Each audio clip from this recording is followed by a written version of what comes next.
Hi everyone! It's me, Noemi's Vlog. So, ayan, good evening po sa ating lahat. It's nighttime here in Hong Kong. Ayan. So, ngayon, it's nighttime. So, ang content po natin ngayon is all about my nighttime skincare routine.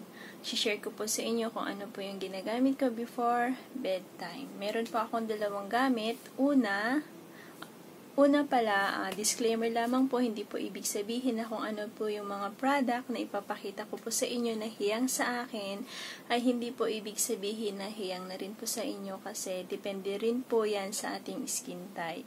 Kasi meron po tayong dalawang skin type na oily face at saka yung dry face. So ako kasi po, it's dry face po ako. So, ayan, kailangan po natin una po, ang ginagamit ko po is naglilinis po ako ng mukha, naghihilamos po ako, at ang gamit ko po ay ang Garnier. It's Garnier Skin Naturals Light Complete White Speed Brightening Foam. Meron po siyang pure lemon essence. So, matagal ko na po siyang gamit since nagka-breakout po ako. Pero nung nagka-breakout po ako, marami po muna akong ginamit before po na na-discover ko po ito. So, ito po, kalahati na po siya. Malapit na po siyang maubos. So, kailangan na naman pong bumili. So, before nung nagka-breakout ako, 2 years ago, marami po akong ginamit like mga Kojic soap, mga papaya soap, mga ibang brand din po ng facial foam, facial wash na hindi po naging hiyang sa akin, kundi parang mas nag-trigger pa po yung acne ko before. Kasi the more po na ginagamit ko yung mga product na nabili ko noon, parang the more na nagkakaroon po ako ng breakout. So, ayan, so far, nahanap ko na po kung ano po yung hiyang sa akin. Kasi, ito, malambot po siya sa face. Parang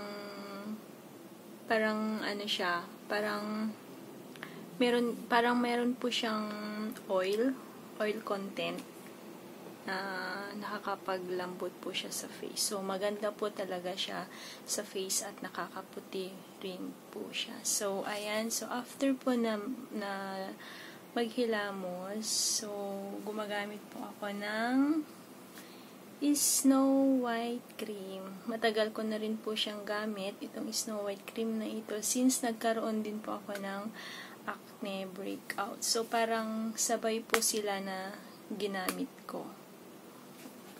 So, una po pala sa konting share ko lamang po sa aking morning routine, hindi ko po siya ginagamit sa morning or in the afternoon, even itong cream, hindi rin po ako gumagamit sa morning and in the afternoon. Wala po akong ginagamit sa morning and afternoon routine ko po. Parang pagkagising ko po ng umaga, hindi rin po ako as in naghihilamos ng tubig, kundi kumukuha po ako ng bulak, binabasa ko po yun ng tubig, at yun po yung sinaswipe out.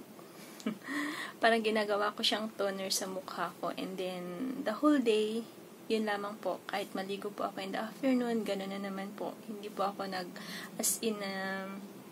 nagsasabon sa mukha. Hindi po. Since nagkaroon po ako ng breakout, iniwasan ko po yun. Kasi, parang yun yung cause. Kasi the more na naghihilamos ka, nawawala yung natural oil mo sa mukha. So, yun po yung iniwasan ko. Yung as in na ibabad mo sa sabon, sa mga facial wash, ang mukha mo kasi naaalis po, natatanggal po yung natural oil sa mukha. Kaya po tayo siguro nagkaka-breakout. So, since nung in-stop ko po yun, yung hilamos kasi noon ginagawa ko kapag mga yung mukha ko, naghihilamos ako, mga tilang, pagpapawisan ka, hilamos with sabon. So, parang dun nag-cause yung super breakouts ko sa mukha ko noon 2 years ago. Pero hindi ko po alam ang cause, kung dahil ba sa allergy, kung dahil ba sa mga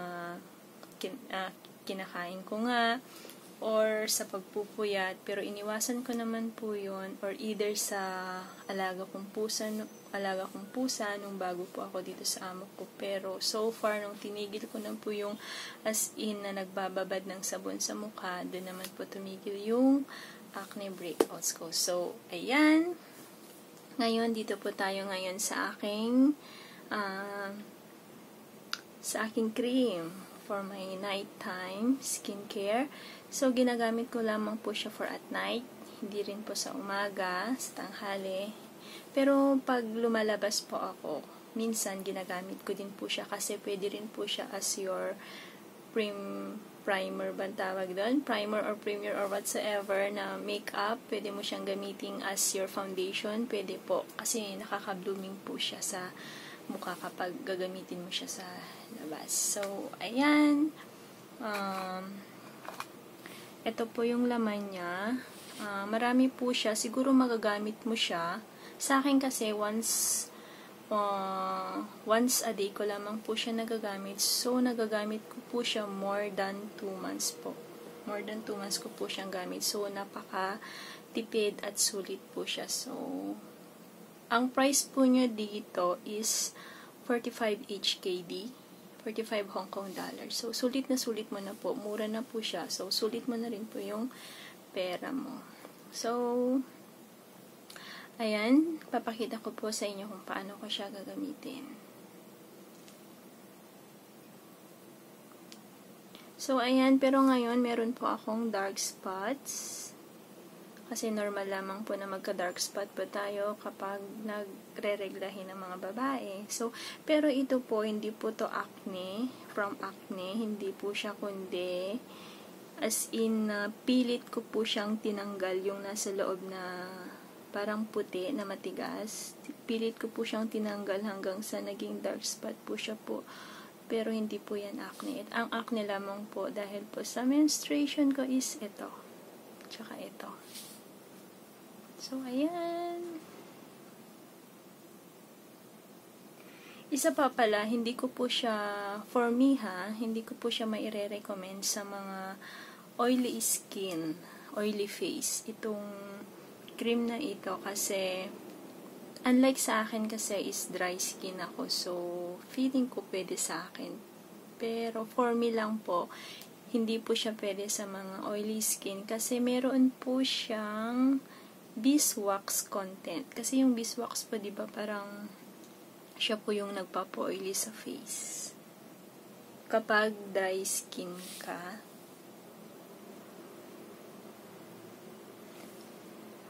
Meron po siyang frutamine, AHA, vitamin A, B3, C, and E, beeswax, glycerin, and methylparaben. So, from Thailand po siya. So, ayan. Napamahal na po sa akin yung cream na ito kasi super effective po siya sa akin. And as in, kapag kakagamit mo lang, parang nakaka-blooming siya. And, isa pa ang kinaganda nito is, meron kasi akong pores dito sa may ilong, and pores dito sa may part dito. Since nung gumamit po ako nito, parang na-minimize, parang lumiit po yung yung pores ko. Tama ba yung word ko na minimize? Parang hindi. Ayan. So, habang naglalagay po tayo ng cream sa mukha, kailangan rin po nating i-massage na rin yung face natin, pataas yung paglagay.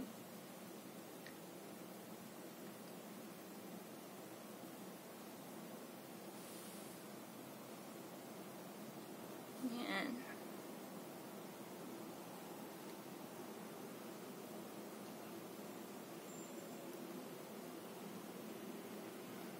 Sa akin kasi medyo makapal na yung paglagay ko kasi once a day lamang po akong gumagamit. And then parang mas okay siya kapag makapal siya sa mukha para mas marami yung absorb ng face mo. ng skin ng face mo.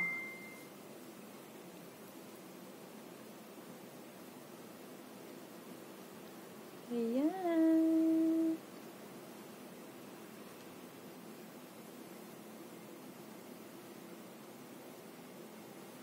Oh, diba? Nakaka-blooming siya.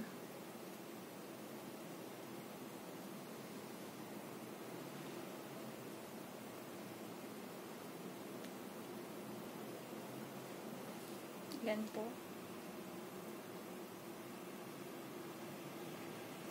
So, ayan, look. Parang nakaka-glass skin pa rin. Parang nakaka-glass skin rin po siya, diba? And, syempre, nilagyan natin yung face natin. Lalagyan din pa natin yung neck. Kailangan din lagyan ng neck at pataas yung pagkalagay. Yan.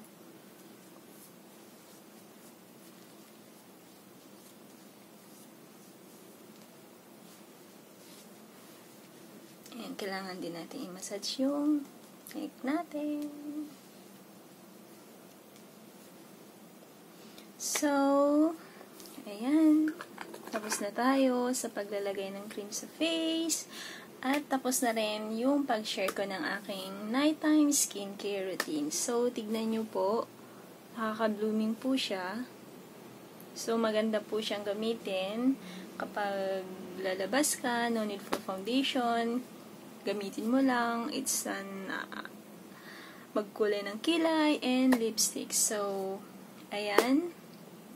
So, di ba maganda po siya. So, ayan. Salamat po sa panonood.